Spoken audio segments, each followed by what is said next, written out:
Shalom jemaat Tuhan, selamat pagi. Tuhan memberkati kita, ada kasih karunia dan anugerahnya yang tidak pernah habis-habisnya untuk kita, selalu baru setiap pagi. Saya berdoa biarlah kita sedang terus fokus membangun setiap pribadi kita menjadi manusia yang rohani, menjadi manusia Allah. Karena saya percaya bahwa ada banyak persoalan, masalah muncul dalam hidup kita, rumah tangga, bisnis, keluarga kita. Persoalannya sebenarnya bukan apa-apa. Persoalannya karena kita tidak bertumbuh menjadi orang Kristen yang rohani. Kita menjadi Kristen tetapi kita tetap tidak dewasa. Kita menjadi Kristen, beribadah, melayani Tuhan, tetapi kita tetap menjadi orang Kristen yang kanak-kanak. Sehingga timbul banyak masalah dan persoalan. Ada orang tanya, kenapa orang bercerai? Sederhana sekali. Masalahnya karena kita suami istri tidak bertumbuh menjadi dewasa di dalam Kristus. Kita tidak menjadi manusia rohani.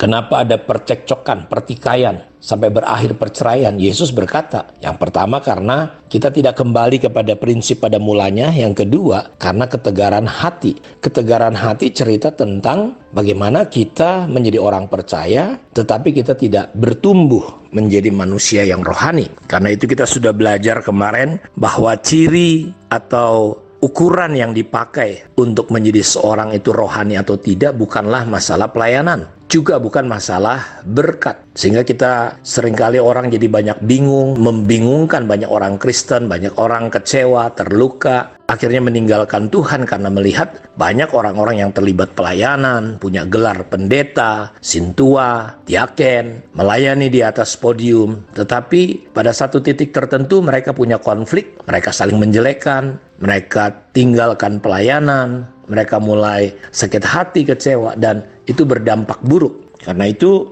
berkat tidak bisa jadi ukuran seseorang rohani atau tidak, atau pelayanan, atau gelar-gelar, atau titel.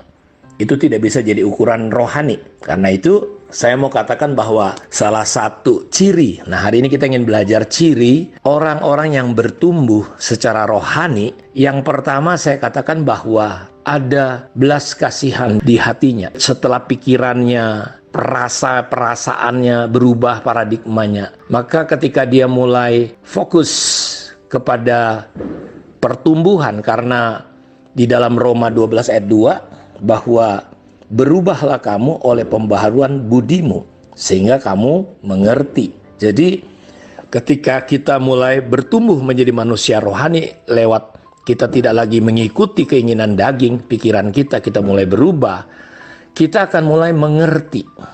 Ada pemahaman yang baru, yaitu pemahaman yang datangnya dari Allah. Sudut pandang kita, pola rasa kita, selalu itu berpusatnya kepada Allah.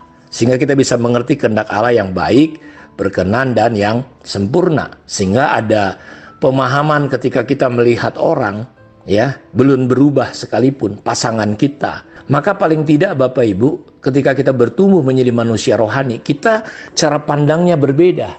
Saya mengatakan bahwa ciri yang sederhana yang akan terlihat adalah ada belas kasihan. Kalau kita mungkin dulu masih hidup dalam daging, ya, memikirkan hal-hal yang dari daging, kita kesel, kita marah, kita menghakimi, ya, kita mulai berpikir yang negatif tentang orang itu. Tapi ketika kita berubah, mulai bertumbuh secara rohani, maka pandangan kita melihat orang itu jadi jauh berbeda.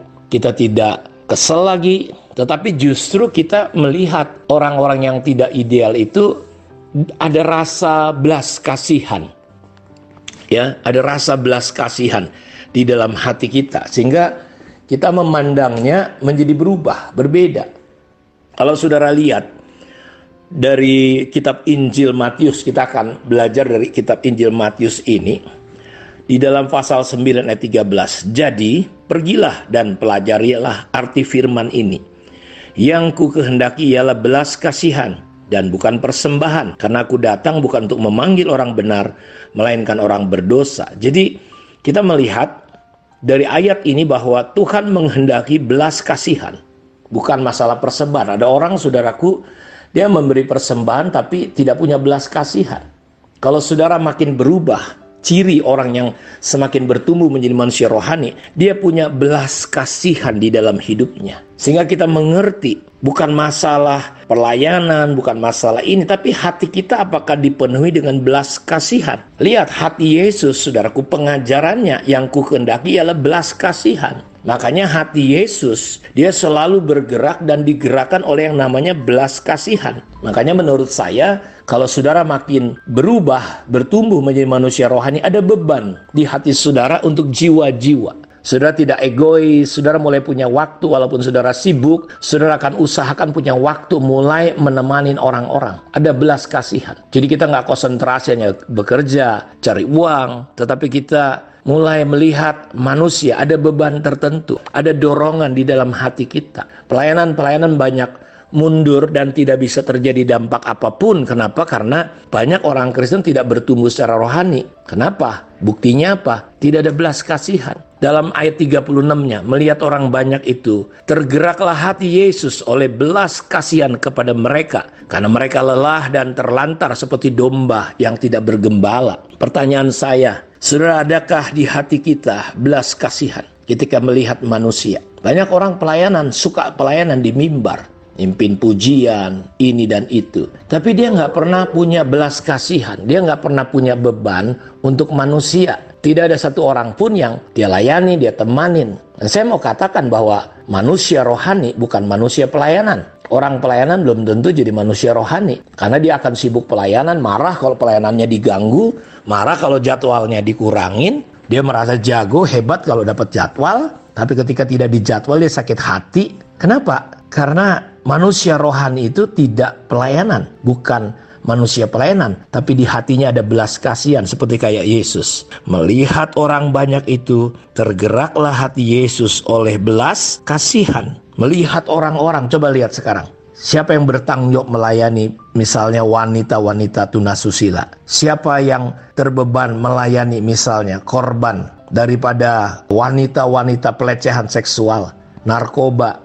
Banyak sekali pelayanan. Dan Yesus berkata, tuayan itu sudah menguning sekali. Tapi tidak ada yang melakukan, tidak ada yang mengerjakan. Kenapa? Karena hati kita dipenuhi hanya dengan kepentingan diri sendiri. Dalam Matius 14 ayat 14, ketika Yesus mendarat, ia melihat orang banyak yang besar jumlahnya. Maka tergeraklah hatinya oleh belas kasihan kepada mereka, dan ia menyembuhkan mereka. Dan kalau saudara baca dalam Matius 15 ayat 32, lalu Yesus memanggil murid-muridnya dan berkata, hatiku tergerak oleh belas kasihan kepada orang banyak itu. Sudah 3 hari mereka mengikuti aku, dan mereka tidak mempunyai makanan. Aku tidak mau menyuruh mereka pulang dengan lapar, nanti mereka pingsan di jalan. Saudara, maka kita akan melihat begitu banyak ayat di mana Yesus hatinya tergerak oleh belas kasihan. Beda dengan hati orang-orang beragama. Hatinya penuh kebencian, penuh iri, penuh dengki, curiga, marah, merasa tidak dihargai, merasa tidak dihormati. Nah, saya mau katakan, apakah saudara menjadi manusia rohani? Gampang, sederhana cirinya. Apakah hati saudara punya belas kasihan kepada jiwa-jiwa, kepada manusia? Karena itu kita fokus pemuritan, bukan fokus pelayanan. Kita menolong, karena pemuritan itu adalah salah satu tools menolong untuk orang keluar dari hidup di dalam daging, tapi mulai hidup di dalam roh. Coba periksa hati kita. Apakah hati kita ada belas kasihan? Apakah engkau masih berdoa untuk jiwa-jiwa? Tuayan sudah menguning, sementara Tuhan sudah mau datang. Waktu kita begitu singkat. Kiranya renungan ini menolong kita semua. Tuhan memberkati, mari kita berdoa. Bapa, berkati anak-anak-Mu, buka mata hati kami supaya kami terus berubah menjadi manusia rohani. Hati kami dipenuhi dengan belas kasihan. Secara khusus hamba berdoa, jika ada yang lemah anak-anak-Mu, Engkau pulihkan. Jika ada yang sakit, sembuhkan. Bahkan kalau ada orang-orang yang kena COVID, jemaat Tuhan, ada yang kena COVID, saudara-saudara kami mau katakan, kalau kami ingin sehat, sembuh, berkemenangan, Tuhan ingin kami berkemenangan, sehat dan sembuh. Karena yang Engkau telah mati di atas kayu salib, oleh bilur-bilur-Mu kami sembuh. Karena itu aku berkata oleh bilur Yesus, semua yang sakit sembuh. Di dalam nama Yesus, oleh bilurnya jadilah sembuh. Tuhan memberkati kita semua. Amin.